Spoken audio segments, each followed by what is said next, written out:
నువ్వు బాగా చదివినా ఉద్యోగం రాలేదా? అది నీ కర్మ. నువ్వు బాగా చదువుకున్నావు.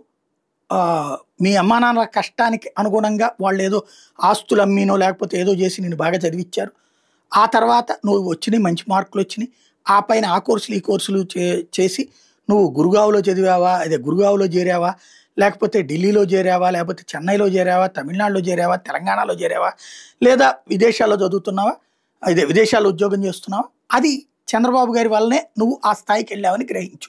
బాబు గారు అప్పట్లో ఒక విజన్ ఆలోచించడం వల్ల దేశంలో వచ్చిన మార్పుల్లో భాగంగా విద్యలో ఉద్యోగాలొచ్చేసినియి. ఆ కారణంగా నువ్వు ఉద్యోగం చేస్తున్నావు.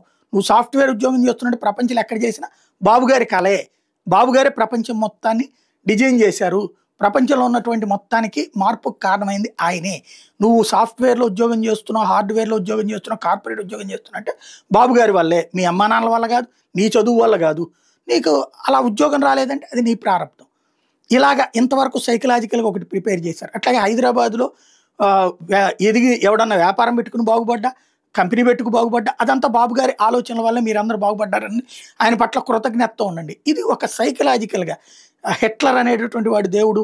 హిట్లర్ గనక లేకపోతే అసలు దేశం ఏమైపోతుందో, ప్రపంచం ఏమైపోతుందో, లేకపోతే సద్దాం హుస్సేన్ అనేటువంటి ఆయన లేకపోతే ఏమైపోతుందంటూ ఎట్లయితే మానసికంగా అప్పుడున్నటువంటి మీడియా తయారు చేసిందో, మన రాష్ట్రంలో ఉన్నటువంటి మీడియా, మన రాష్ట్రంలో ఉన్నటువంటి మౌత్ పబ్లిసిటీలు, మన రాష్ట్రంలో ఉన్నటువంటి కొంతమంది సగం మేధావులు వీళ్ళందరూ ఇదే తరహా ప్రచారం చేశారు. ఇప్పుడు అది పత్రికలు వంట పట్టించుకోవడం కాదు, పత్రికలు దాన్ని పీక్ స్టేజ్‌కి గ్రౌండ్ లెవెల్‌కి తీసుకెళ్తున్నాయి. గంజాయి ఇప్పుడు మన రాష్ట్రంలో దొరికిందనుకోండి, అది మన రాష్ట్రంది కాదు, ఒరిస్సా నుంచి వచ్చిందని గ్రహించండి.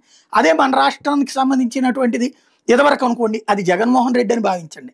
ఇదివరకు అనుకోండి, అది జగన్మోహన్ రెడ్డి డైరెక్ట్‌గా డబ్బులు తీసుకుంటున్నాడని భావించండి. ఇప్పుడు దొరికితే అసలు ఆంధ్రప్రదేశ్‌లో గంజాయి అంతా తగలబెట్టేసాం. అప్పుడు తగలబెట్టారు.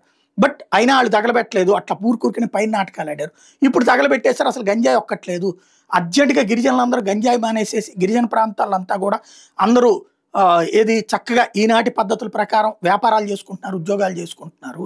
గంజాయి అసలు మానేశారు. గంజాయి ఏదన్నా దొరికితే గనక ఒరిస్సానండి. గంజాయి దొరక్కపోతే గనక రాష్ట్రాన్ని బాగు చేసినటువంటి వ్యక్తిగా చూడండి. ఇది ప్రస్తుతం మనల్ని మైండ్ గేమ్ మనతో మత్తు వదిలింది అంటూ వీళ్ళు రాసుకొస్తున్నట్టు స్టోరీ వెనకాల ఉన్నటువంటి కాన్సెప్ట్ అది.